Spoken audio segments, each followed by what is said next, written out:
Over to you, Manish. Yeah, namaskar and welcome to everyone. This is our 10th webinar of the series Reimagining College Placement Drive. We have been getting enormous response from all of you all and a lot of motivation, a lot of encouragement for you all, which is pushing us to keep doing these webinars every Friday from 5 to 6 p.m. So thanks to everyone again and welcome you all again for this webinar series, Reimagining College Placement Process. My name is Munish Chawla. I'm the co-founder of a livelihood platform called Jeevitam. We help vulnerable segments find livelihood.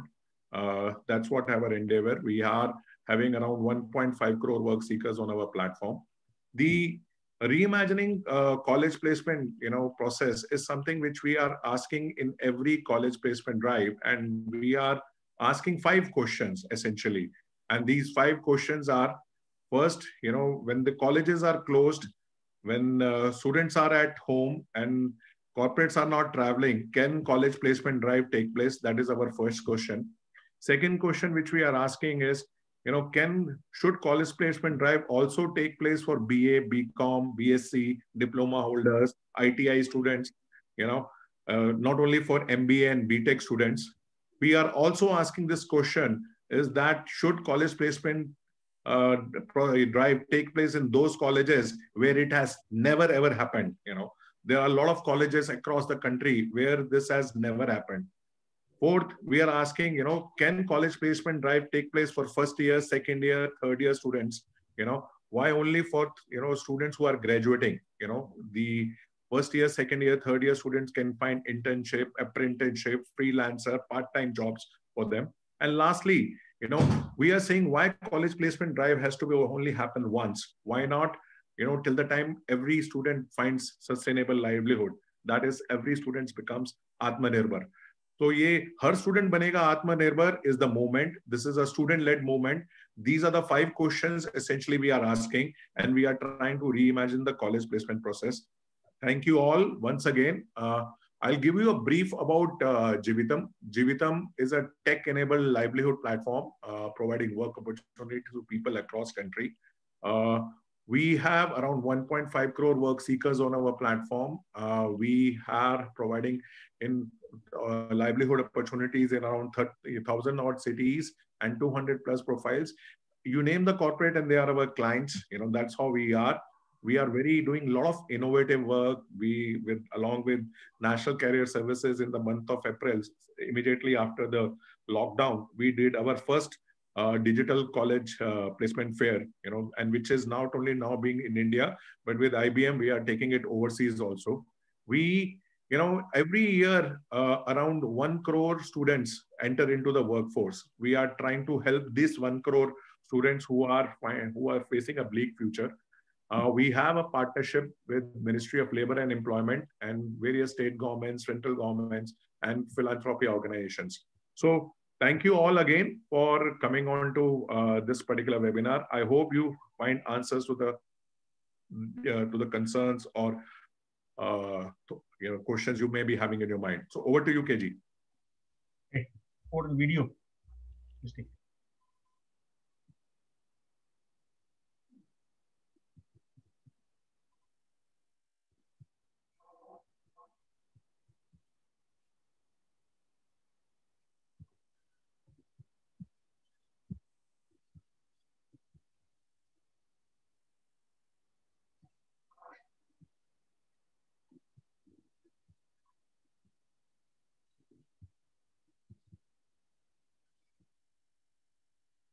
I think voice.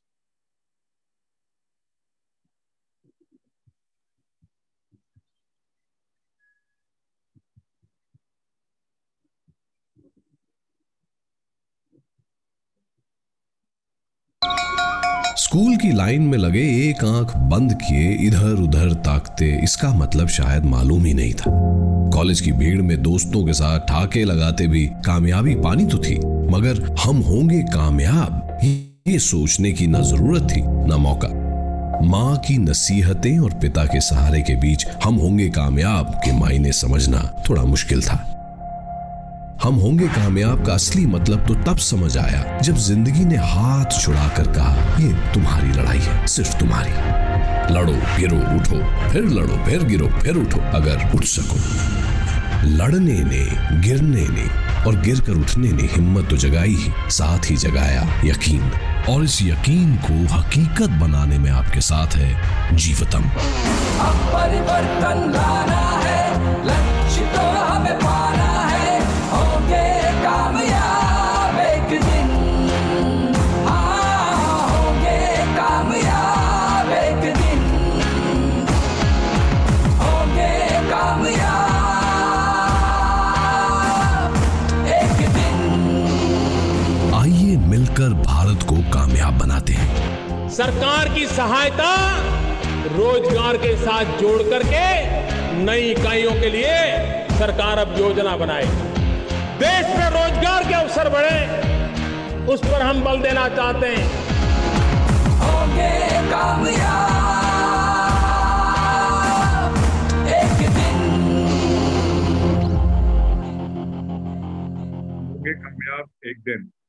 I think जो आज के students हैं, जो 1 crore students हैं जो workforce में आ रहे हैं, जो और स्टूडेंट्स हैं जो अभी कॉलेज में पढ़ रहे हैं, उनके लिए क्या लाइवलीहुड अपॉर्चुनिटीज हैं और वो निराश होने के लिए उनको क्या जरूरी नहीं है। We are going to talk about it. So over to you KG.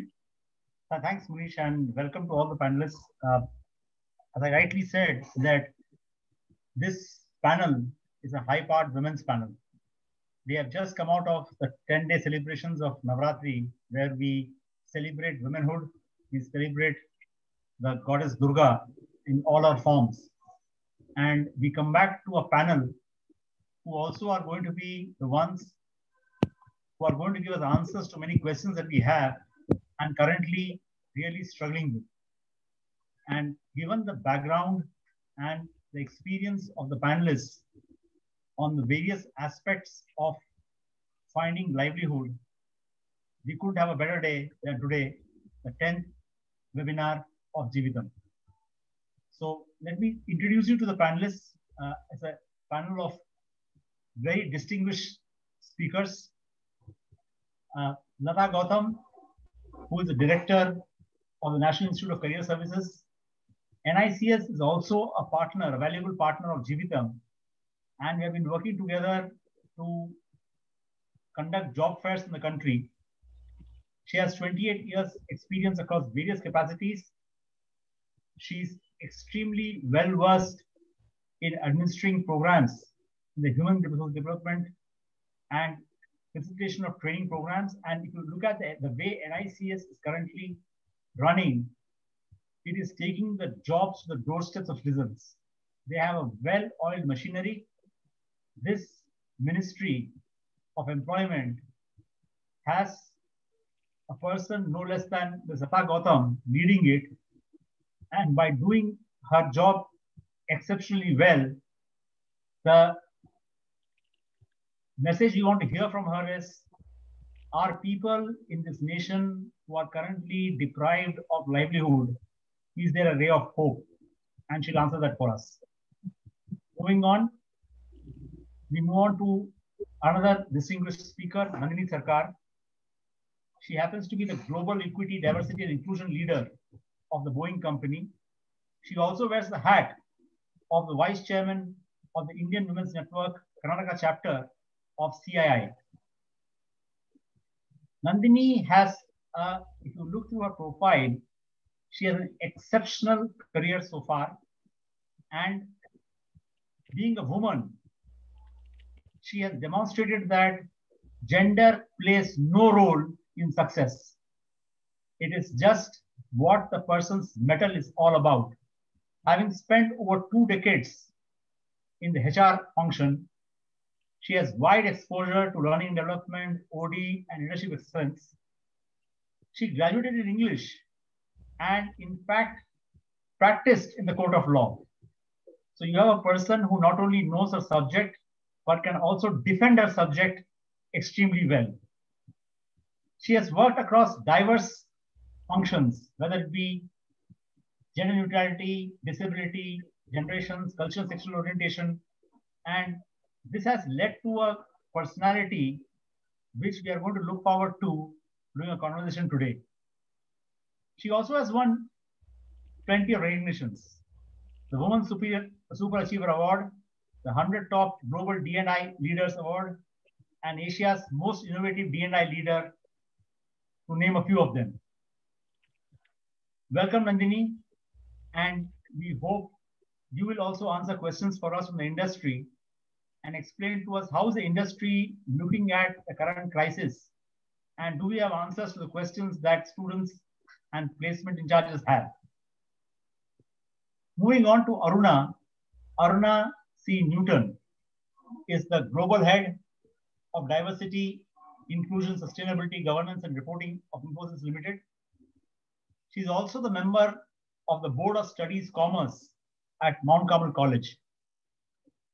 Aruna started a career 27 years ago as a cost accountant, and over the years, Aruna is not only exceptional in what she has done at Infosys, in women activism, especially if those who have been the famous Silk Board junction of Bangalore and the traffic jams that occurred between that and Electronic City. If someone worked hard to find a solution, it was Aruna. If you see activism at a suburban level in the city of Bangalore, if things had to be changed, someone looked at Aruna. Now, beyond that, the Maternity Amendment Act that got changed has Aruna's stamp on it. She spearheads unique collaboration with NASSCOM. She's also on the Executive Council of Infosys. And in terms of recognitions, all our women leaders are just exceptional. In 2009, she was honored with the WILL Women's Choice Award, a special recognition for women in leadership. She was also selected as the most happening woman in Bangalore in 2011 by the Women's Guild, a forum for talented women across field and endeavors. Aruna is beyond awards. Aruna defines how this nation is going to move in terms of suggesting curriculum for educational institutions to face the new normal. And we look forward to her to take us through this journey in the new wave of ours. The next person who I will talk about, and I also forgot to tell you that Aruna happens to be an alumnus of Mount Carmel College, Bangalore. We also have another alumni of Mount Carmel College, Bangalore, Annie, who graduated from St. Joseph's College, Bangalore. And she currently works in an unenviable role of the placement cell head of Mount Carmel College. Placement is in any educational institution is a moment in the history of an educational career where a person wants to come out and find a job. And Annie works overtime to do this for the students of Mount Carmel. Prior to this, she was working in HPE and also has worked as an English faculty in an international school. Her passion is working with students, and she's extremely dedicated to her role. She will tell us about what's happening in the landscape of placements in colleges today, given the COVID-19 scenario. The last but not the least, the speaker who is going to be the voice of all students in this nation, Rutu Murli, who happens to be the president of the most prestigious college in Bangalore, Women's Institution, Mount Carmel College. She's the president of the students' body. She started off her journey of leadership when she was in the PUC, the class 11 and 12, where she became the Commerce Secretary, moved over to be the French Secretary in the degree college, and today she heads the student body of the entire institution of 4,000 students in Mount Carmel College. She feels she's just a girl who had dreams. She worked on it, and her future dream is not to find job, but to give jobs. She wants to be an entrepreneur. And she wants to start her own chain of bakeries. And I can guarantee one thing, the first customer standing in the queue would be me in the city. Success to her has not been an end goal. She says it's a process. And if one wakes up every day and goes on to work smiling and makes others smile, then according to her, one becomes successful. Very well said, Ritu. And I will now just reiterate what do we want to get out of this session of 40 minutes after this. There are questions in the minds of everyone. Students are uncertain about getting jobs. What are the changes that are being seen in hiring organizations? How will the curriculum undergo a change in the new normal? How is the industry viewing digital college placements and providing jobs? And how is the government of India taking jobs to the doorsteps of the citizens? 5 accomplished women will get you the answers to these questions that are going to be bothering all of us for quite some time now. And this will happen through conversations. So I am going to request now Ritu to take over and lead us through the first of the 5 sessions of 8 minutes each. Take us through your challenges as a student leader and speak on behalf of all students of this great nation of ours. And hopefully you will give us the answers we're looking for. Over to you, Ritu. Namaskar and good evening to all my fellow panelists and everybody who's watching this. I'm Ritu. So frankly speaking about this pandemic, I think it is the worst effect of this is seen by the students. And because we had our plan A, B, C's in mind, or at least the direction towards which we were working. And now the road seems to have come to a dead end and we don't know where to go forward from this place.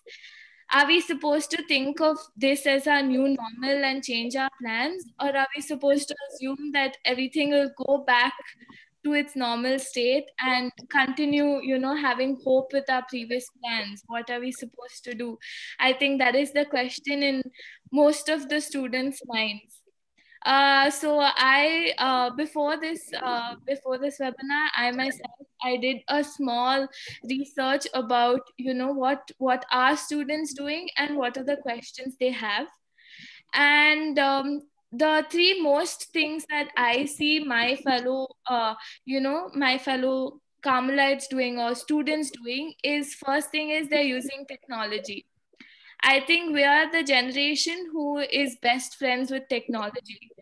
So I have seen so many startups in the previous 3 months, startups from students, small startups of whatever they know.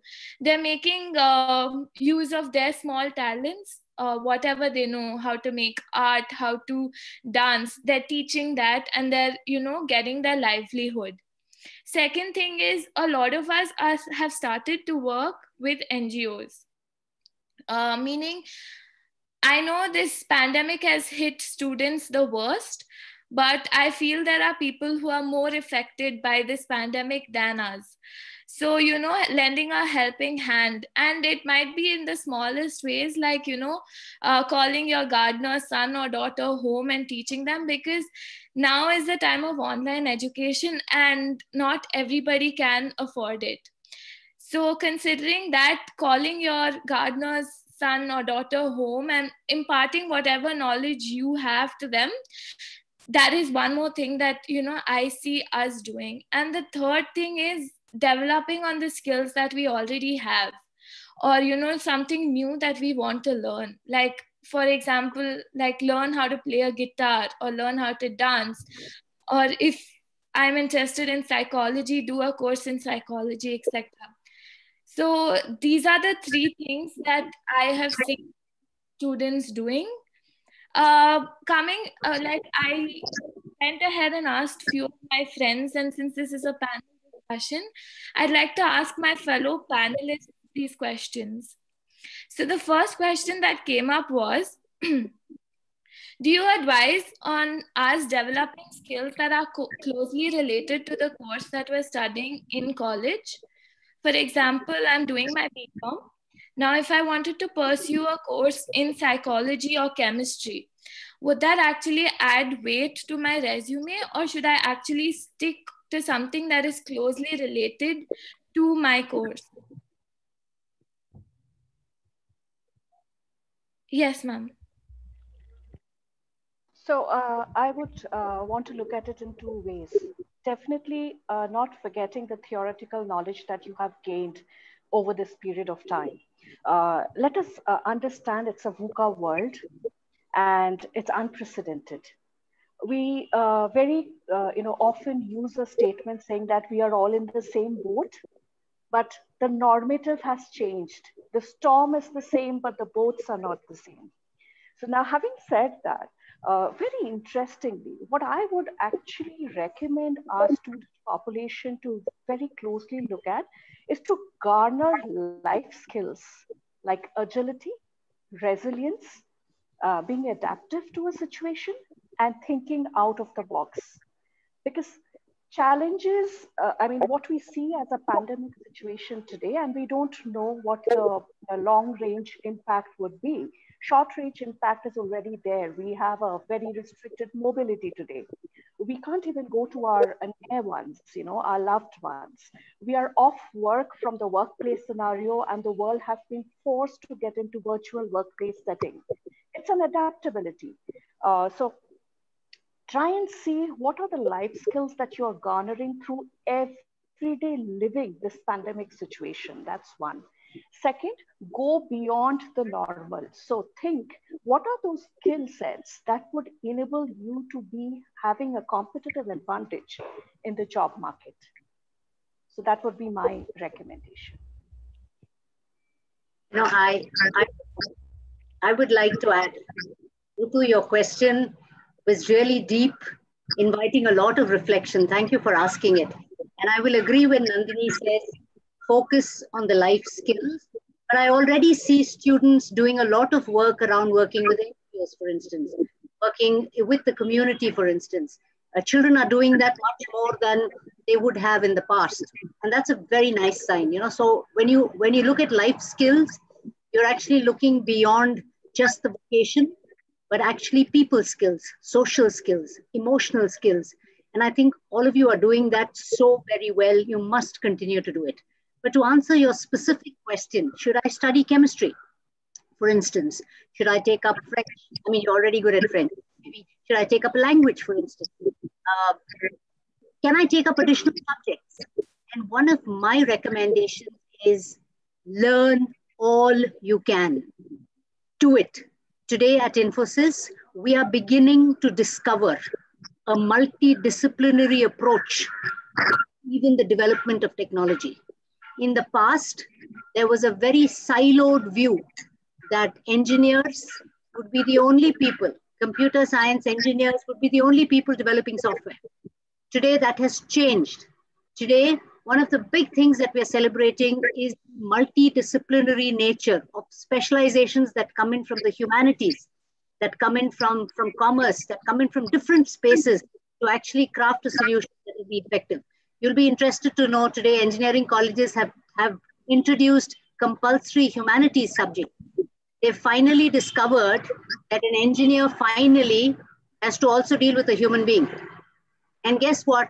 Our curriculum didn't prepare him for those skills. So I love the idea of skilling yourself beyond areas that you know and looking at a multiple, a multi-dimensional view of learning, because that creates tremendous appreciation. I vote for that.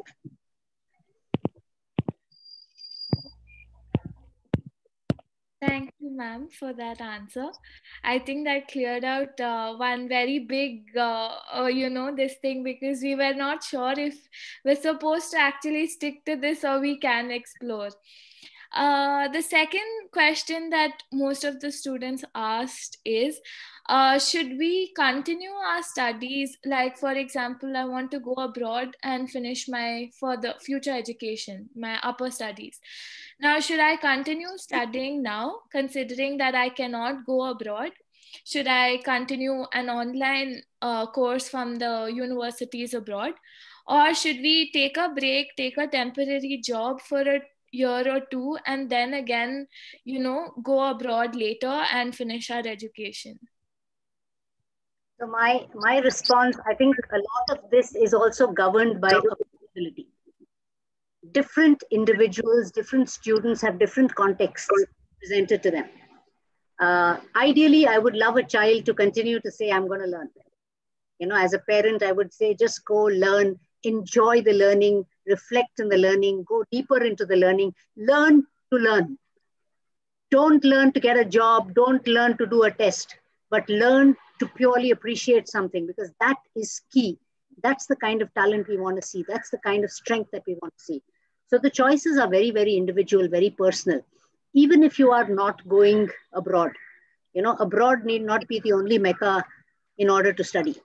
Yeah, today a lot of study is coming back to India. A lot of contexts are coming back to India. So there is an opportunity for you to continue study. There's an opportunity for you to study and work. It all depends on the individual. But whatever you do, just don't give up on yourself. All these options are available to you, even if it means working free without being paid, working to do something that really is close to your heart. Do it, because that will strengthen you as a human being far beyond any job that's paying you anything will. And I think today, if we can build that in children, I think that's the best gift that you can actually give the world. Yes. So I'll just add here. I think whatever Aruna said, absolutely bang on. The one that I would want to add here is your individual positioning in the socio-economic strata would definitely color the decision that you take. Alongside that, you need to see what are the means and resources that are available to you. It is highly recommended that you do a SWOT analysis to understand your strengths, weaknesses, opportunities, and threats with respect to the environment that we are in, because this environment is something unprecedented. So you will have to have a bigger, So you'll need to take a view with respect to smaller goals that will take you to a longer goal that you have set for yourself. Again, reiterating, we are in the same storm, but not in the same boat. So beautifully said, Nandini. So we should get Rutu to experiment with her bakery idea now. Yes. There's no time like the present. Absolutely. And I'm in the queue too with Mohan. The experiments have already started, ma'am. They've started. Wow. You better send us some samples. Yes, sure. So I think I add one thing here. Yes, ma'am. Yeah. So when you asked that most of the students are in a question saying that do we want to continue further, like ma'am said, it again depends on individual student. But in this current situation, I think getting an experience in a job, then moving forward, going abroad is not safe, correct, right now. So I feel getting an experience, then doing a higher education, it's better. That's what we from placement feel, because all the opportunity come equally. It's not UG and PG. Okay, they are getting paid same. So that's what I, from the placement feel. It depends on student. If she really wants to take up a higher education, let her go on. If not, then she can start, with the work. Then she can continue with the job. That's what I feel. I think that's very practical advice from Annie. She's actually seeing the context. But I think one of the things that we all should do as adults is we've got to stop frightening children that getting a job is the only thing. It's the nirvana that everyone's moving towards. And the definition of a job is in a company. So I think today one of the big pieces is about, can we actually nurture our children to become job givers instead of job seekers? And I think we have to change that orientation even socially. Socially also, that we need to actually provide the same esteem and respect for somebody who's a self-starter, who goes out there and does what they do. There may come a time in the world that you will not have large organizations like in the past, when our parents worked, the public sectors. They had these big, huge employee bases, and everyone worked there from the day they finished college to the time they retired. So the world is changing.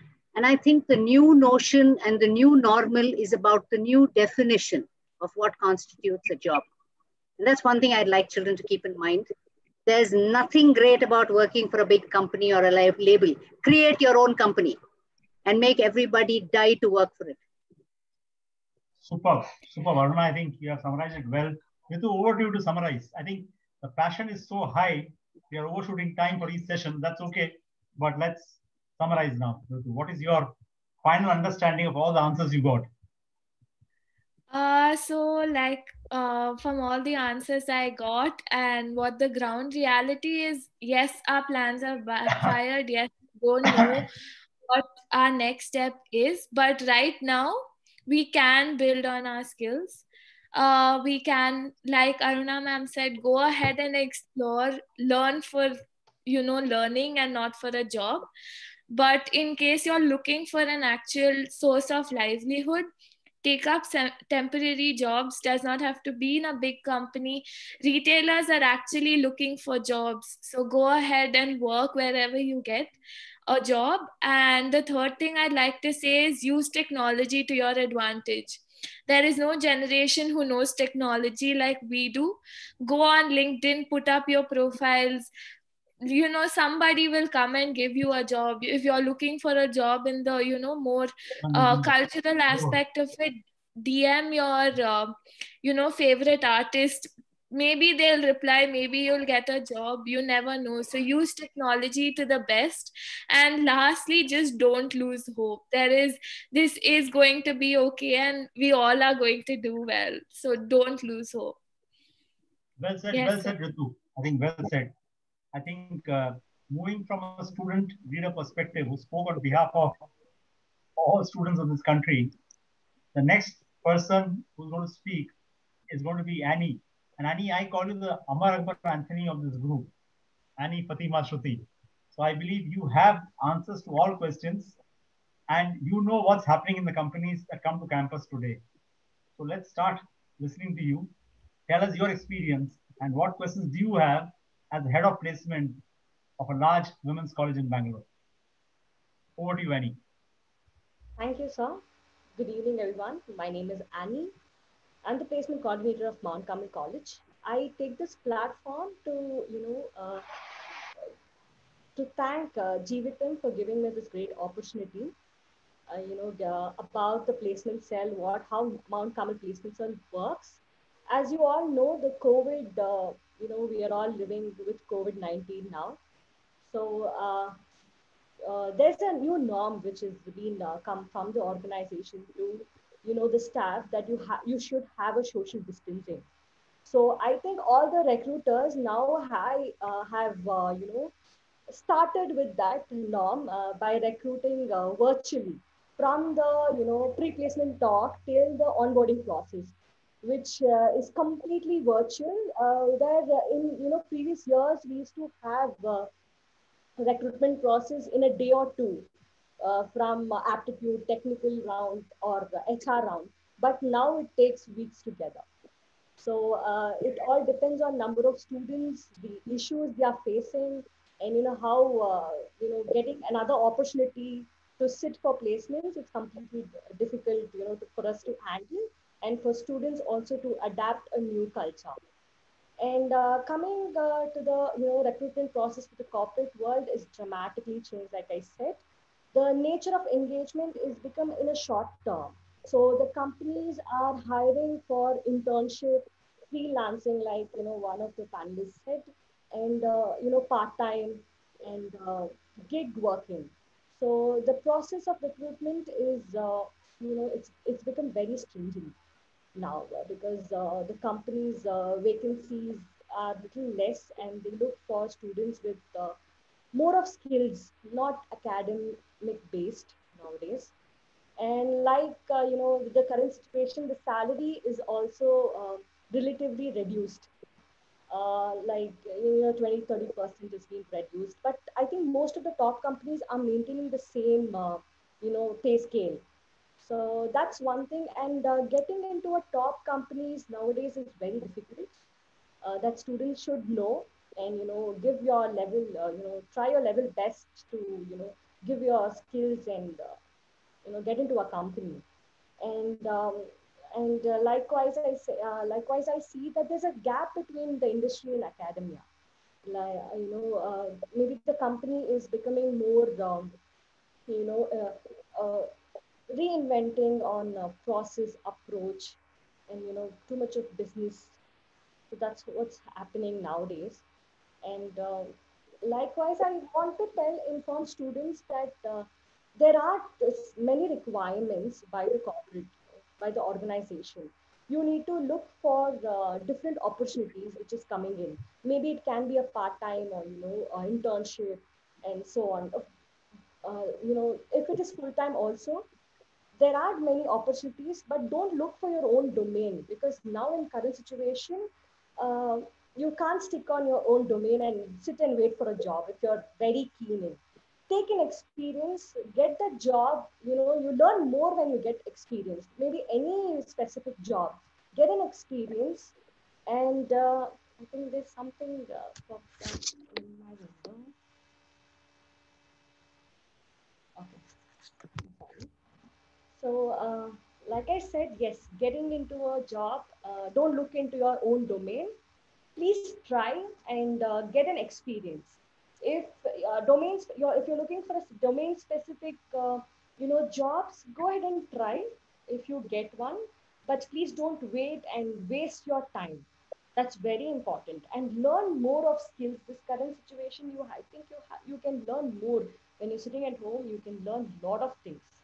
And I think you're very good in internet, computer, all your phones and all those things. I think you're very good in it. So try, take that opportunity and learn a lot of things. That is very much important to the current situation, what company looks for.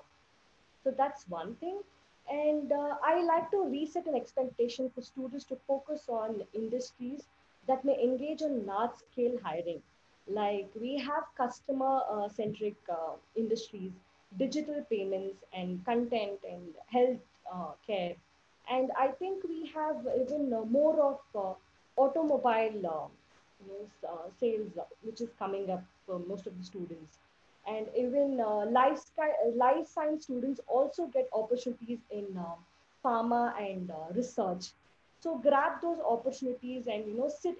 Even though it's internship, it's not any stipend paid. It's okay. Please go ahead and take an opportunity, because if your performance is good, they will definitely give you a pre-placement offer. So that's one thing I wanted to tell.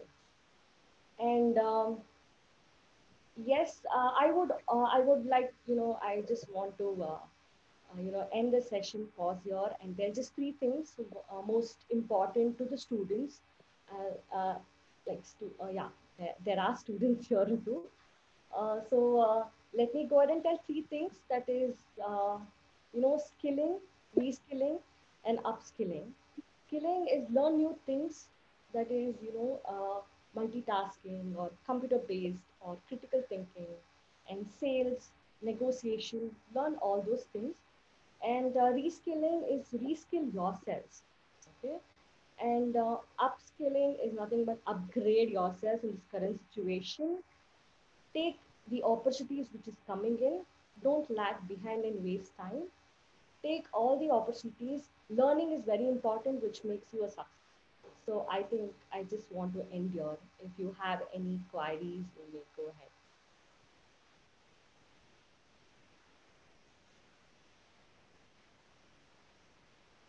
Yes, I think sir is put the PPT. So I have covered most of the point there, which is, which you can see. Yes. So You know, I think I have a question for you, Annie. Given the Yes, go back to the previous slide. Come again? See the previous slide. Okay, Annie, my question to you is that you are recommending that people, even though there's a drop in salaries, you are saying it is better that people going for some kind of work which is available now rather than just sit and wait for the best opportunity to come. Am I hearing you right? Yes, I also wanted to add, I think first in the beginning, sir had told, BCom students or BA students are not getting opportunities.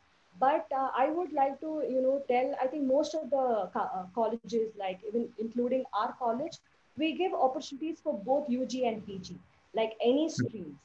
Okay, so it's not in particular, at least I think most of the students should know that placement doesn't work only for commerce, because all the MNC doesn't come only for commerce and management. They do look for, science and art students. You're supposed to know that, because, most of the students lag behind saying that we don't get any opportunities. I'm a BSc student or BA student. But companies do, come for all streams, and our college placement gives both UG and PG. It can be BSc or BCA or BCom till MBA and MCom. So all the students are treated same, and we give the equal opportunities. And we, before the placement, we give them a training. It's a mandatory training that we give. So I think now in this current situation, apart from training, I suggest students train yourselves. So that is more important, because company would rather take a skilled student rather than him taking her and train her, putting a lot of money on her. It's just a waste of time. That's what company thinks. Rather you full fledged, prepare yourself and go, so that they hire you and put you on board. That's one thing. There is hope. So from what I hear from Annie is that life has not come to an end. There is still hope, but a lot of things depend on you, how you prepare yourself, skill yourself, Yes. and that will lead you to the success that you are looking out for. Don't wait for success to knock at your door. Create the door, create the success, and get it. Have I summarized your thoughts right? Sorry, I didn't get the last part. I'm sorry. I said that you don't have to wait for opportunity to knock at your door. You have to create your own door, create your own success, and go and meet the success at the door. Yes, absolutely. I think every student can try. Now I think no one will come and knock the door and say, you have an opportunity, please come out and try. You yourself have to go and search in the, online. What is the opportunity? What is coming in? You need to give a try. Thanks a lot, Annie. I think Aruna, you want to say something? Yeah. No, you can actually tell Annie. You actually talk about it and move into your own session after that seamlessly. Please go ahead. I wanted to actually compliment Annie for providing such a holistic view. The first skill, I wanted to just add to Annie's list. There's a long list of skills for a child to take in, and you're just wondering, should I learn the theory of it, and where do I get to practice? And you go to your mother and you say, I want to study critical thinking and problem solving. Help me understand which curriculum I should get into. But I think the first thing that I would recommend to have on top of this list is the first learning is learn to love yourself. Yes. And I think the piece around being comfortable with who you are, being comfortable with what you know, and being confident that you are worth it. You don't have to prove it to anyone. I think that's the first big piece. The pandemic is actually creating havoc with the way people are feeling about themselves and their self-esteem. And so one of the first cautions is getting a job is not a signature or is not a pathway to feeling good about yourself. Remember that you can actually look at different ways to make your skill actually come to the fore. So many different unique ways. One of the things that I like what Rutu said in the previous session, we are digital natives. We are the generation of digital learners and seekers. And there's an opportunity for digitization in every field, including the arts, including commerce. So, it's not going to be wrong for you to invest in learning a little bit of programming to see how something works, to create something of your own. There's some amazing work happening in this space through artificial intelligence, etc. So I think this is really big. Thank you so much, Annie. Thank you, ma'am. Thanks a lot, Annie. I think over to you, Aruna. I think now it's time for us to listen to. We have had curriculum. We have a new education policy in place. And now it's time for the institutions to start looking at this policy and then understanding what needs to be done. So, can you talk us through? So Mohan, way back in 2004, Gartner, one of the largest research organizations, They actually came back and they did a study. They asked everybody, does the world tomorrow belong to generalists or does it belong to specialists? And so obviously the audience that was present for that particular meeting were kind of divided. Some of them said, yeah, generalization is good. It's good to be a jack of all trades. And some others said, no, it's better to be deep dive specialists. But Gartner said, guess what? That's a trick question. I didn't expect you to choose generalization or specialization. And Gartner made a case. Gartner made a case for a new breed of professional, and they called them the versatilists. As the name suggests, it's the ability to take your learning and to be able to apply it in a broad range of contexts, applying it, the same basic knowledge in a variety of contexts. I graduated from Mount Carmel College with a BCom. Today I head global diversity and inclusion, and emphasis is sustainability efforts worldwide. Just yesterday, we launched our communication that we are 100% carbon neutral. So if there are any commerce students wondering what on earth is she doing heading sustainability for one of the world's largest organizations in this space, and we are the only Indian company to go carbon neutral. You know, we've just got so NASDAQ has once again invited us to ring the NASDAQ bell for having created this. We've been invited to the UN to speak. So I think it's about using your core, fundamental, practical, analytical skills to be able to apply it in a variety of contexts. And I want you to learn, and I've just provided you a link over there. There are 4 elements of every learning experience, and this is for curriculum designers. I've said it again and again in many forums.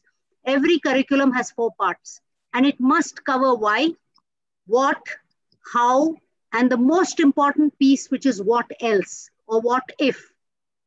And that frame, that is what our entire curriculum, our entire focus around the world is on what and how.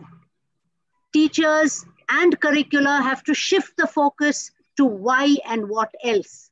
That's when you will create dreamers. That's when you will create entrepreneurs. That's when you will create job givers and not just job seekers. So my case is every teacher that goes into a class must be able to format his or her class and say, let me give the children today the why and the what else. They can actually Google up the what and the how. They don't need me to stand up and tell them. Yeah. I think the second piece, and Annie alluded to it very well in her presentation, was about learnability. You know, one of the things that we try to do at Infosys when we hire, we're constantly seeing how much is this person invested in learning? How much is this person invested in taking in? How much is this person invested in applying? So I think learnability is one of the toughest competencies to be able to demonstrate and also to acquire. How do you become a lifelong learner? If all your life you have been learning to pass an exam, if all your life you've been learning to get into a recruitment drive, when have you actually learned? And how are you going to get deeper into the subject? So this is something that I keep insisting that everybody must actually do. Get into deep learning. Get into application. And one of the biggest things I've learned now, because for the longest time I've said there's so much theory in curriculum, give them practicals. So every college is going way out of their way to provide some sort of practical work. But I think it's not about the practical work. It's about the feedback that you give the child on the practical work. And therefore, discerning assessment skills are the need of the hour for faculty. Even faculty requires to be trained to be able to provide uplifting feedback so that the child actually changes their frame of reference. So what do you think, Nandini? I guess I was just nodding my head to say, I echo, and I conquer. Absolutely. I mean, there's no other go. We have to change the point of reference. We generally use that when we talk about inclusion and diversity, and we say change the narrative. I guess now it's the time to change the narrative in every aspect of life to promote ourselves towards livelihood that matters to me and my surrounding. Very well said, Aruna. I think we must hear from Annie, because I think I've I've actually played a little roughly with some of her sentiment on continuously learn, stand up there in a queue to get hired, watch out for companies. No, ma'am. Definitely, like you said, yes, the teachers have to be trained because they have made their home, living room, like a classroom now. Okay, so managing both children and personal obligations now. Definitely, I think it's a very tough time for us to Yeah. go on with this livelihood. Definitely, we need because we are also not trained. So first, we should get trained before we train someone else. That's very much important. Yeah, I think for the longest time, my wish is in India, the teacher becomes the highest paid professional because they are the nation builders. They are nation builders, not the software engineer, not the rocket scientist, but it's the teacher who builds lives, who builds human beings, and builds nations, builds the world. It's my hope that learning starts getting its due, and we must make that investment in teachers and make it a really proud profession. Hats off to all the teachers and all the work that they're doing. We can never thank them enough. So Aruna, I think you could have ended it well. I think the education system is now preparing people to not master what they learn. I think the focus has always been on cracking an exam and the questions there. And there's no connection between the question and the knowledge you have mastered. Secondly, I think the nation also has a big challenge in terms of, rightly said, teachers not being paid well. I think the dream is that unless we go back to the basics of education and unless education becomes free for all, unless the opportunity for the haves and have-nots gets completely flattened in terms of opportunity because education is free, those days are going to come back because we are a nation 5,000 years ago who had the Gurukul system where education was free, the subject were to be mastered, and we created a nation. From there, we have come a long way to the making education a business, and thereby the haves and have-nots have got widened, and hopefully this will change over time. So thanks a lot for this great curriculum.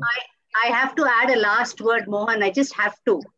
When I do engineering college student hiring, I ask them this first standard question: tell me about yourself. And the child looks at me and says, well, I'm just an engineer. So I said, well, if you're just an engineer, I don't think too much of you either.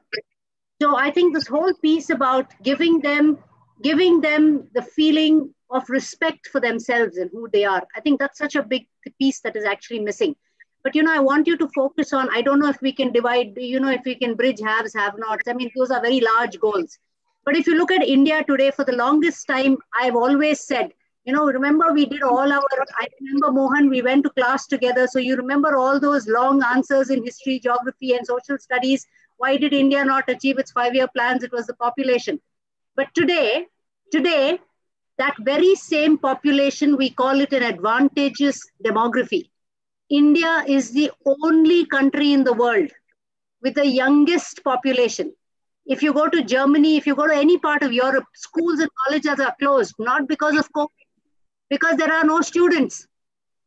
And a country with 65 to 70% of its population below 35 years has no choice but to leverage this demography and make education a priority. So I think however we do it, we've got to come out of this. This moment that we have today, it comes once in the lifetime of nations. It never comes to some nations. We've got to make it happen for ourselves. In 30 years' time, we'll be the world's largest country with the largest number of people, with the largest number of oldest people. And that'll be a disaster.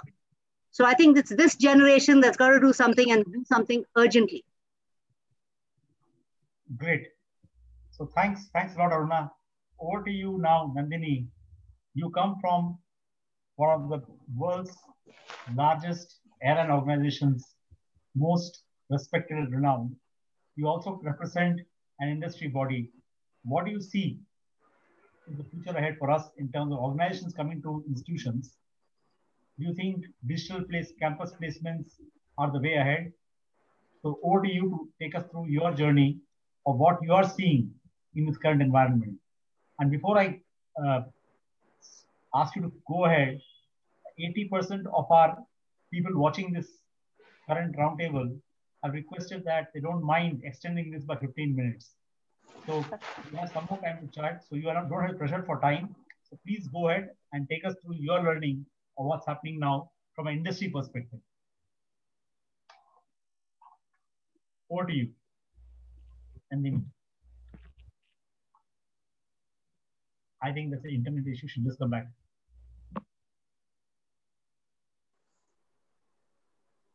Am I audible? Yes, you're audible now. Okay, thank you. So I'll like to start on a premise of positivity. This is the time to reset. Reset in the sense you reimagine, you rethink, and you reprogram. I guess that very well summarizes what we've been hearing so far. Now, what's the ground reality? We know that the pandemic situation clubbed with the recession has actually made the outlook of the labor market quite uncertain. That's one aspect. The second aspect is we were talking about future of work. This pandemic and recession has accelerated the future of work. So it's on us now. Now, having to live that future of work, we know technology adaptation and adoption is happening. We can't stop it. And it's unabated and may accelerate in some time and some other ways across. Automation is here to stay. New job creation will take a hit. It will be slow.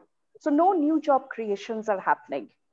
Skill gap would continue to be on the high. And specifically, hiring would be done mostly for critical roles across industries. When we are seeing a recession, we are also seeing that there are a lot of avenues through which there is a reduction in force that is happening in most of the organizations. Go back to the startups, go back to the entrepreneurial tribes, we've seen some of them getting shut. That's the ground reality. I'm not trying to scare you, but it's always good to know that the jungle has wild animals so that you can take precautions before you're entering into a jungle. That's what my father used to say. Now, with this, we know that the recruitment will be less. It will be more on build and borrow. So what does build and borrow means? It's the basically internal resources that would be skilled, upskilled, and cross-skilled so that we create center of excellences and there is a healthy cross-pollination across boards. And I guess Aruna very well touched upon that aspect. Now, virtual recruitment is here to stay.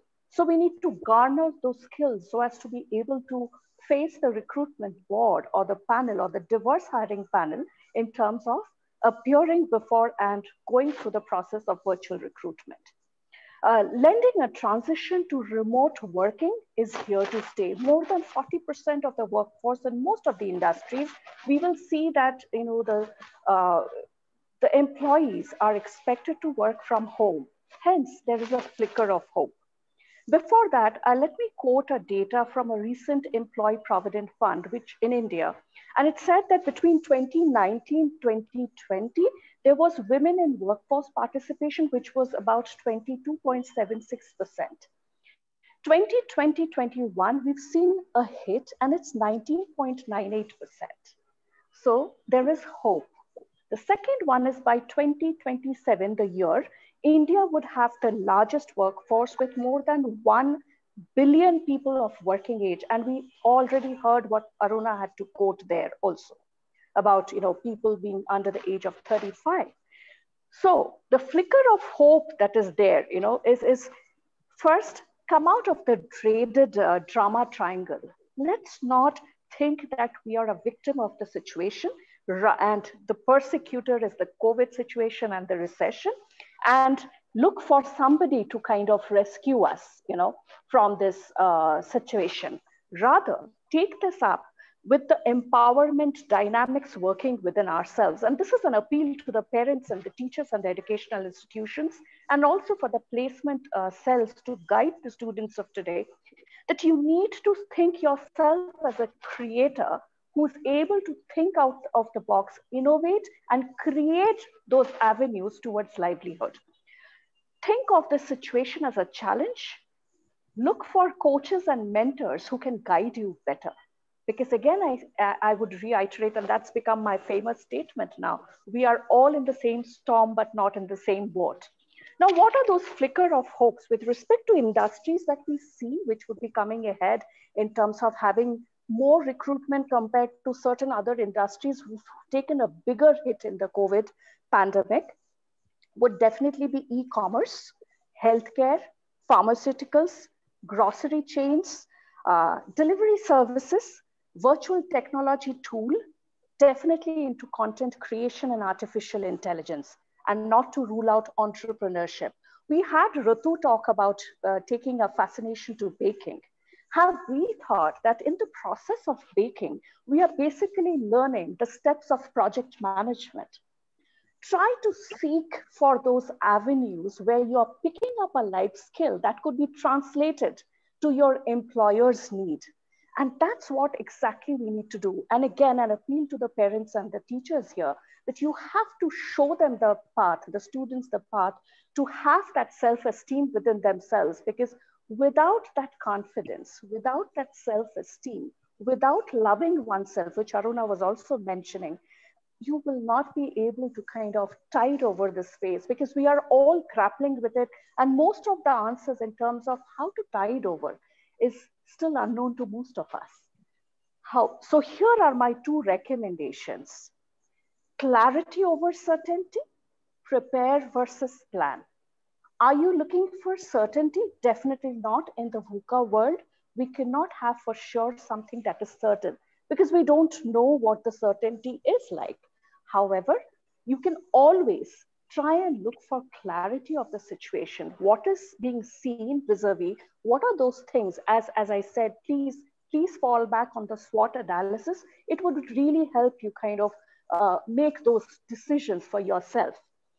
The second thing is, would you want to be planning or preparing? Again, if you're planning, there is bound to be depression, because all things will not work in this uncertain times. So it's always better to be prepared for a situation in the current context. So what could you be doing? You need to kind of focus your energies effectively, clarifying skills that can be basically applied to your prospectful employers, matching those skills to the fields of the industry that are less trodden. So also within the pandemic situation, there would be a lot of job creations which will be stemming out. And that would be basically the need, because India was never high on PPE production. However, in the pandemic situation, we did see India become the second largest manufacturer of PPE. So it was an opportunity which came out of the pandemic situation. So look for those opportunities. You have to have a very keen eye to seek those opportunities. And that's where your parents, your teachers, your coaches and mentors would be your best resort in terms of figuring out how to navigate. Also look at developing a brand of yourself. As you already said, Ritu, that you are a digital native.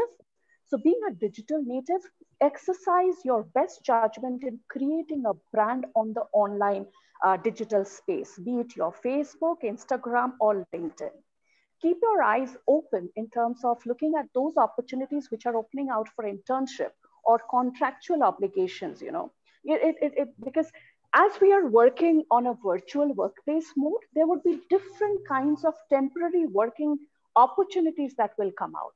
Also try and tap in, recruitment agencies, look at online interview processes, garner those skills, techniques, and also look at alumni networking, because this really helps. There is a huge importance and criticality in creating that intentional network to be able to know where are the opportunities, how could be the approaches, and what are the ways to look at. What do you think, Aruna, on this point?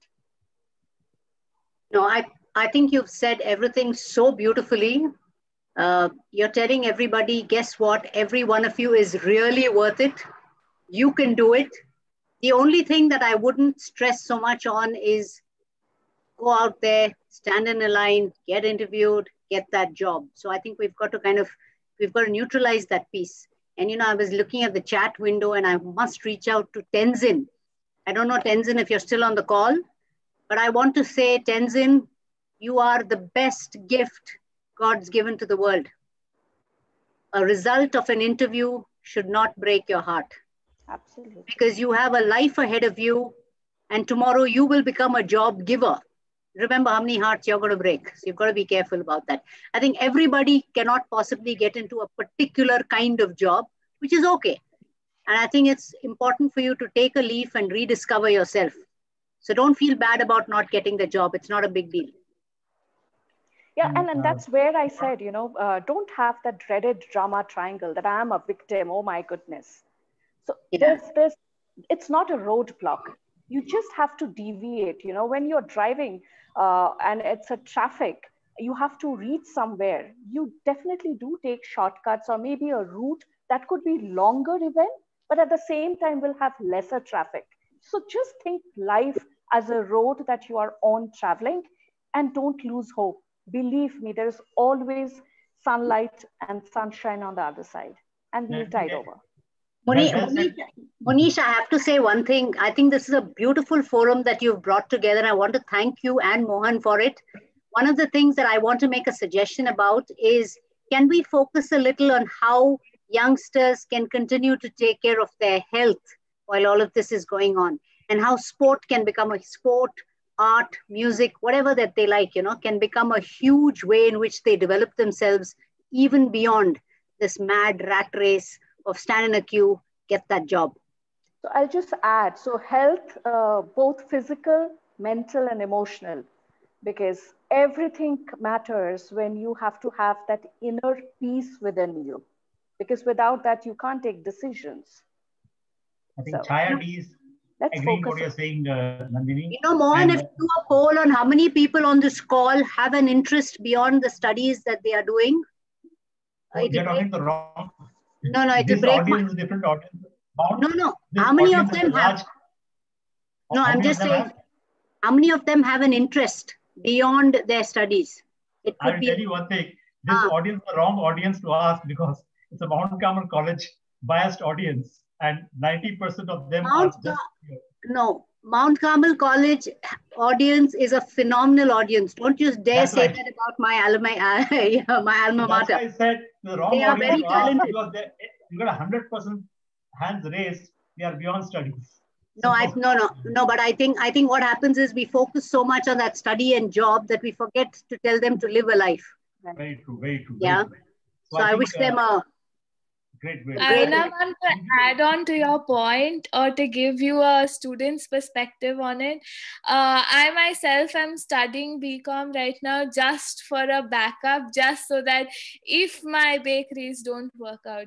So I think everyone on this call do have interests outside their, whatever they're studying. At least all the people I know from college do have an interest out of what they're actually studying right now. That's so encouraging, Rutu. Thank you so much. I always wanted to be a truck driver in my life. I wasn't allowed to pursue my deepest desire and dream, and so I did commerce. There is still time, Aruna. I'm doing it, but not getting any money from it. So. Okay. Having said that, so I think, Aruna, just to keep you informed, Tenzin actually is speaking from Tibet. Yeah. And he's one of our regular webinar watchers. And I will now hand over the baton to Munish. Munish, I think in the absence of Lata Gautam, you're the best person to speak about NICS. And over to you. I think they have been amazing partners for us, Jeevitam. And anything you talk about the government at this stage is going to help us, because a lot of them don't even know what the government of India is doing in the sphere of employment. So over to you, Munish. Yeah, thank you for this. I can speak about NICS, because we have been working along with them for the last almost now 4 years now. And, very unlike of the government department perception which we have, Lata Gautam, who is spearheading the NICS Noida Center. She is the director there. She was supposed to be there. One of the very supportive people I have seen in the government. We have been doing job fairs with them. So NICS does conduct job fairs across the country from time to time, every time. That is there. So they were doing physical job fairs. They have a portal which is very, very vibrant, and a lot of jobs keep getting posted over there. And it's absolutely free for everyone to register and also for the companies to there. So it's a free platform which they have created. They keep, they have a lot of skill sets also on the thing. So they have worked out with Microsoft, TCS, and many other organizations to provide skill sets and all. So this, for all the work seekers, besides whatever this is also one of the channels which they can go to and look for work opportunities, which they may call it. They are very supportive also. Any one of us wants to do anything with them, they are very open. This National Career Services is what used to earlier call, Rojgar Karyalay, the employment exchange across the country. They have rechristened them as National Career Services. So they are no more called employment exchange. They are called National Career Services, and they have centers across India. Across in every major city, you will find National Career Services has a center over there. So all the students, if they want, they can just go and reach out there, and that's also is possible. They are also very, for me, the biggest point was we were doing job fairs with them, and we were doing job fairs with them in very, very small towns. We did it in UP. In February, we did it in 40 places along with them. In small towns, Kasganj, Eta, Mainpuri, these are the small towns which we have done. So when this crisis came in, they came to us and say, Munish, now we can't do physical job fairs because of the lockdown and everything. What can we do? And so we came out with a proposition, why can't we do digital job fairs? And on 8th, 9th, 10th of April, I'm talking, the lockdown happened on 25th, and 8th, 9th, 10th April, we were doing a digital job fair with them. So that's a proactiveness which, National Career Services go. And as told by Mohan, Lata Gautam, when we started, said we want to help students, and the idea also I got of this helping students, because I was called upon by them to be one of the speakers in one of the webinars they were doing with a college in Allahabad, all the colleges in Allahabad, they were doing that. And that's where when I interacted with students and these questions came into me. And then I really looked into, actually, ma'am, Nandini and, all the panelists over here, what is biggest problem which we are seeing is these students who are in third year, their degrees have also not been given to them. Okay, they are still yet to get their degrees. Some of them have yet to get their exams done. So in this time, when we saw to them, they said, Munish, can we do something for the students? And this was again an idea from National Career Services coming to us. And that's where we started our journey of finding out a solution. Unfortunate part is colleges and universities, whomsoever I spoke to, they were very focused on providing degrees and getting the education done. None of them had a focus on what the students are going to do after they get their degrees, So how can they do college placements and all? And when we looked into the college placement process, we saw it broken, because that's how we saw that, the 5 questions, why can't it take for BA, BCom students? Why can't first year, second year student participate? Why not in those colleges where it has never happened? Why not till the time every person find job or work? So I think that was supported by National Career Services. They became our partners into this, this initiative. They have been speakers with us. Unfortunately, because of Lata Gautam's mother-in-law is in hospital, so she could not come in.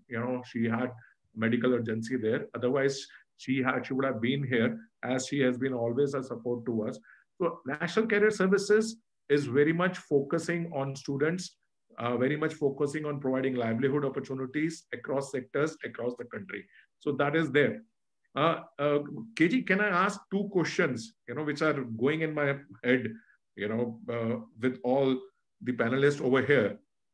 Is it okay? Can I ask 2 questions? Absolutely. I think this is an opportunity to ask questions and get answers. So please go ahead.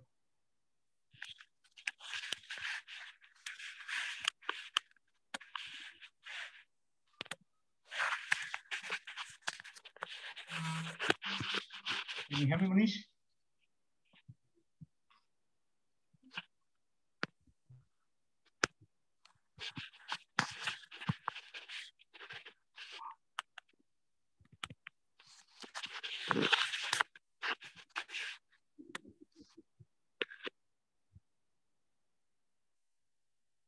Manish, are you there?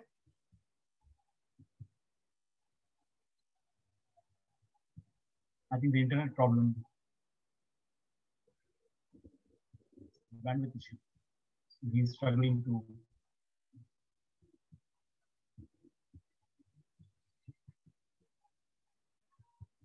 Okay, I think before Manish comes, there was one question that was asked, and anybody can answer this on the panel. And it's a very interesting question that is being asked. The question is that, what do people who are hiring expect students to answer to this question? Tell me something about yourself.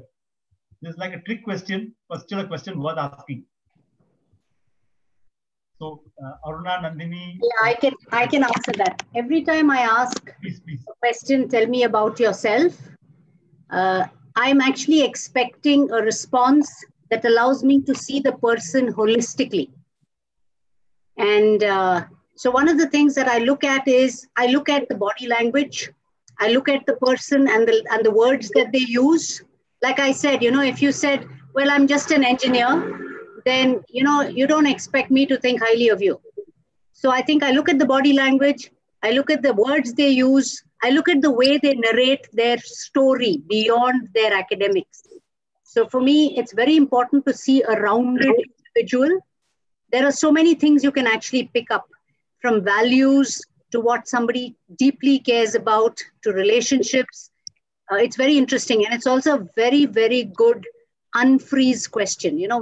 When somebody is, typically when you're at an interview and you're terribly nervous, we hope providing you the comfort to speak about a subject that only you know best. Nobody can talk about you. Yeah. The comfort to be able to speak about something that you know so well is actually supposed to relax you. And the interviewer asking this question must necessarily pay attention to the answer. So I think that also demonstrates respect for the question asked and the response that's given. Because the more you pay attention to it, you will find the person opening up a little more. Fantastic. So what do you, Munish, you are supposed to yeah, see, all the panelists, which is, women over here, and, I am also a father of 2 daughters. One of the things, which Nandini came out with a statistic about 22% women in the workforce, the best case scenario is women workforce is 42%. So we are 20% behind. And this percentage, as told by her, is going to go down. What is my question to all the panelists is there, beti bachao, beti padhao ho gaya. Okay, uske baad kya? Why are girls not getting into workforce? What is still stopping them to, come out over there? And how this crisis is a de facto opportunity, work from home or work from anywhere, I call it, is a reality now. So whether you are sitting in tier 2, tier 3 city, you don't have to worry about, there are enough opportunities coming for you from home. So to all the panelists, 2 questions, what is there? Why, how can we increase the women workforce participation, and how work from home is coming out as an opportunity for women, for girls to come in, and do something? Over to you all. Can I take a shot, Nandini? Sure. Yeah. Sure. So, one of the things is, as we have more qualified women completing their programs, completing their education, the India urban women participation in the workforce is reducing. Yes. And it's a very interesting statistic if you actually study it. And you will find that women, just because you've told them work from home, is not necessarily the most exciting draw. In the past, we would be worried because you have a child, you're looking at XYZ. But today, organizations are having to overhaul their work cultures in order to make these exciting to women to participate. Organizations are still stuck in old, conventional, hierarchical frames. Women have expectations of work that are distinctly different, about work that is exciting, that are distinctly different, that organizations are only now starting to understand. You know, we keep telling ourselves, but we've given you a creche inside the campus. Yeah, what is your problem? And they look at you and they say, well, you know, that is only one of my problems. So interestingly, you will also know, Munish, that when women are qualified women are leaving the workforce, the new statistic in India is they are leaving for better opportunities. Today, more women leave the formal workforce for better opportunities instead of personal reasons. In the past, it was, I have a child to look after, I have my parents to look after. So what does it actually say? It actually says that the expectations of women in the workforce are changing. And today, that is the challenge organizations are grappling with. Just because you've provided a creche on campus, don't think I'm going to be so excited to make my child, my 3-month-old, 6-month-old baby, travel with me 2.5 hours to work, strapped to me, to sit in a creche and travel back 2.5 hours. I don't want to put my baby through that. I'm just giving you an example. So I think definitions on what will create workplace amenable to women power has to change. And around the world, it's a big challenge that organizations are grappling with. You know, so I think that is there's a huge study going on saying what on earth do women really want? And it's very interesting. They are looking at opportunities that are more balanced. They are looking at opportunities that are bigger. They are not looking at hierarchical structures. They are looking at more open environments. So there are expectations around the way work is organized that is changing. And organizations that have been very conservative in the past are actually struggling to reinvent themselves. Because what is happening when you're qualified and you decide not to work, it is either you have the money to live, you have some other source, or you will find a creative alternative. Yeah, you will find something that you want to do. Like, for example, right here on this panel, you know, Rutu says, I'm just doing BCom for the heck of it. I mean, if I get a job, damn good. But you know, the bakery is my expression of creativity. It's an expression of me. So imagine if you give her a bakery-like opportunity in the organization, which means can you give her a job that allows her to be at her creative best? Can you give her a job that gives her the flexibility that she wants? Can you give her a job that can allow her to make decisions at various stages of that life cycle? Then Rutu will be excited. So today's youngsters are asking for a different job definition that we don't fully understand. Yes. So I'll just take a dig at it, and before a woman steps into the corridors of workplace, I will try and talk about the journey until then. There are 3 M's that kind of plague us: marriage, mobility, and maternity. We are physiologically wired to be mothers. We know that, but still, those are barriers. But even if I take a step back again, I have many mentees who are at different tiers, different tiered cities, and also in rural parts of India. And a commonality that I see in their lives, if their parents are privileged enough to offer education, or if their parents are progressive enough to send them for an education, the only intent behind doing that is to getting themselves married off to a better husband. So the question of being employed or employable does not occur to them. So it's a family decision that is forced. There's an influence, and the girl or the girl student or a woman who could have been a probable employee and a part of the workforce participation does not see a choice of being employed. So women do not own up, or rather women do not understand that they have to make a career choice, because otherwise it's an unproductive economic labor that we have produced through the education system, utilize the money that could have been offered to somebody needy of a livelihood. So there's a wastage of economy there. Yes. Yeah. So that's there. And again, women are in self-doubt. They always need a validation. So there's a lot of work that needs to be done on a girl child and a woman. And I guess the parents, the teachers are at the best opportune, space to influence and shape that so that they start thinking democratically. So I guess those are the two sides which Aruna and me could offer. Work from home is a opportunity for women, because what I see as a personally, especially for the tier 2, tier 3 city women, girls coming out of there, there are not many opportunities around in those cities, and the culture and the socio-economic strata is also not such which encourages them to go out. As a father of a daughter, I'm always worried, which is there.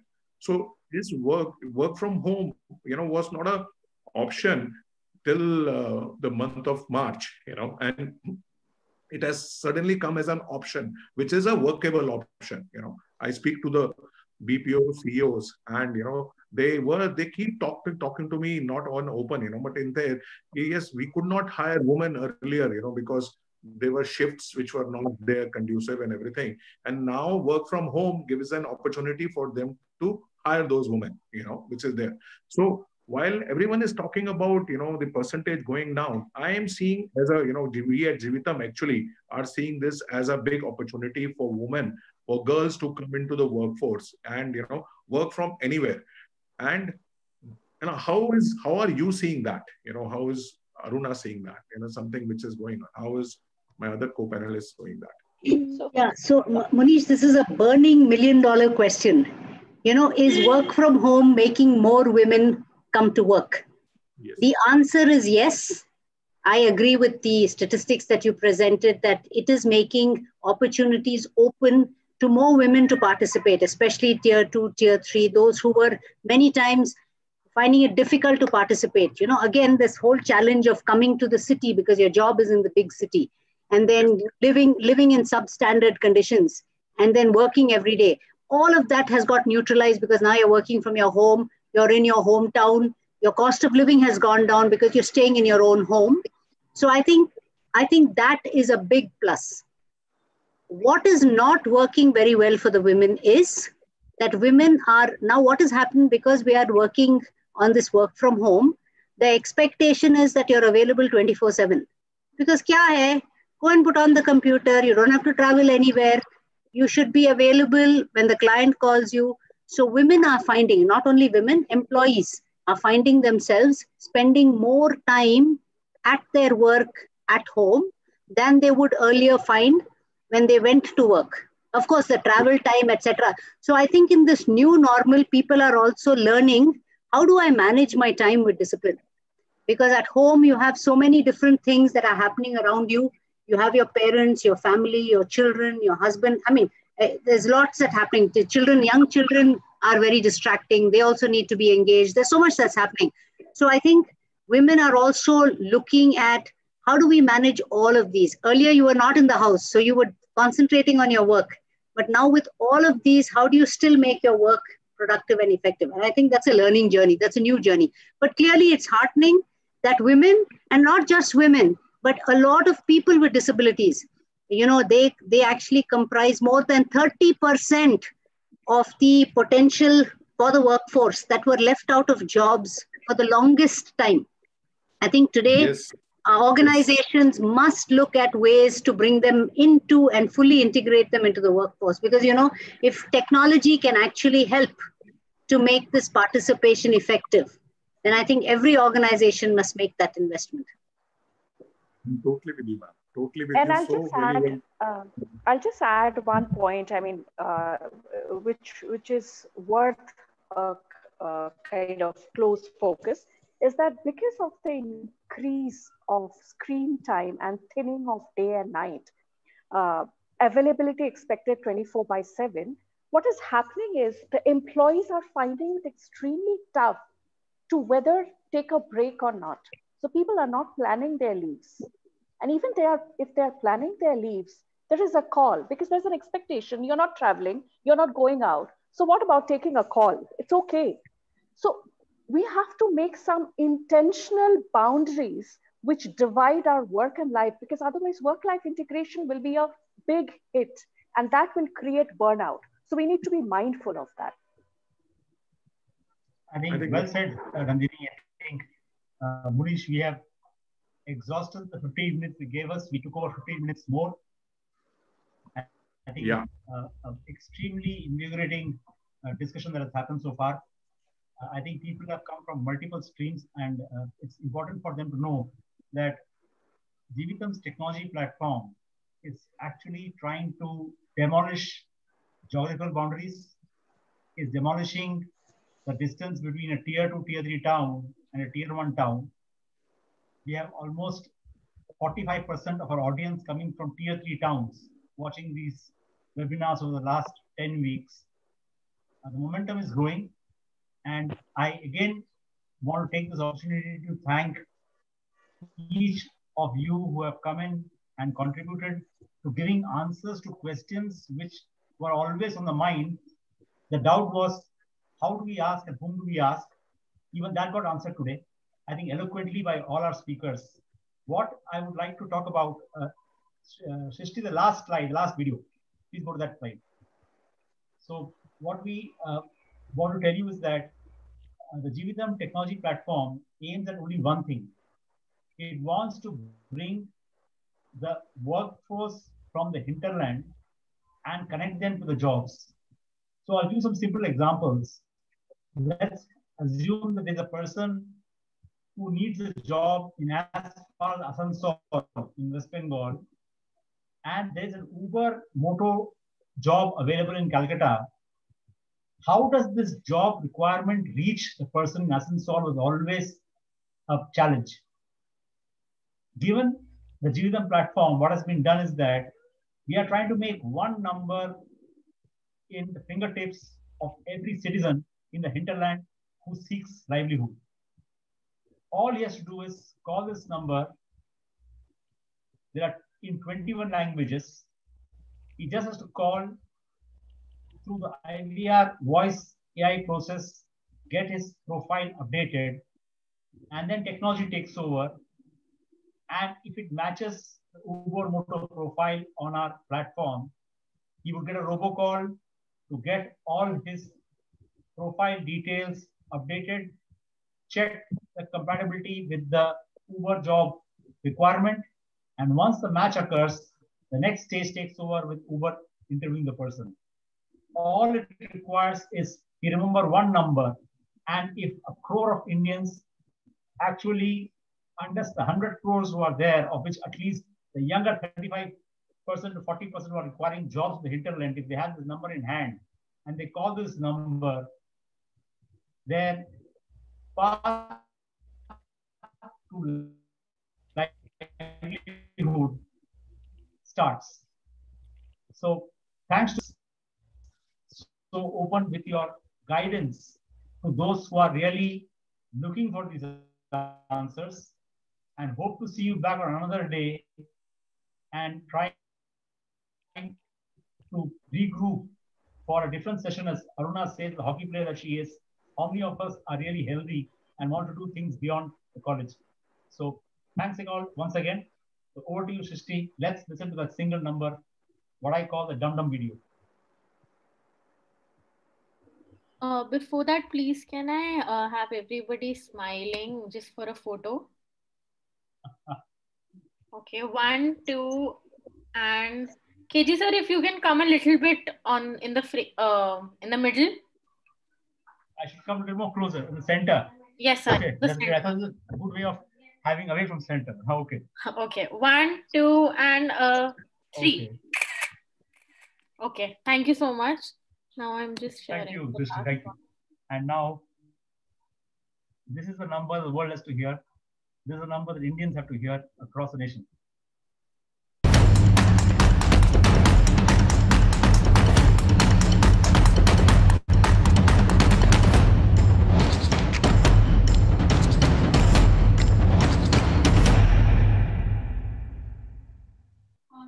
Thank you.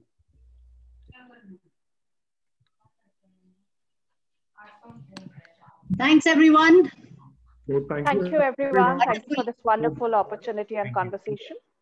Every time I speak to youngsters, I feel younger by 50 years.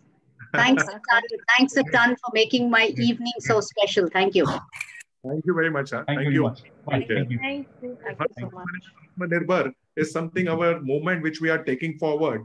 And this is the first time we had the student representative, the president, the college placement coordinator, Annie, the board member, Aruna, and all of you, Nandini there, to basically, bringing together and they making this movement a reality. Every student in India, has a right to find livelihood, and her student banega Atmanirbhar is our focus. Thank you all. Thank you very much. Thank you. Thank you. Thank you. Thank you.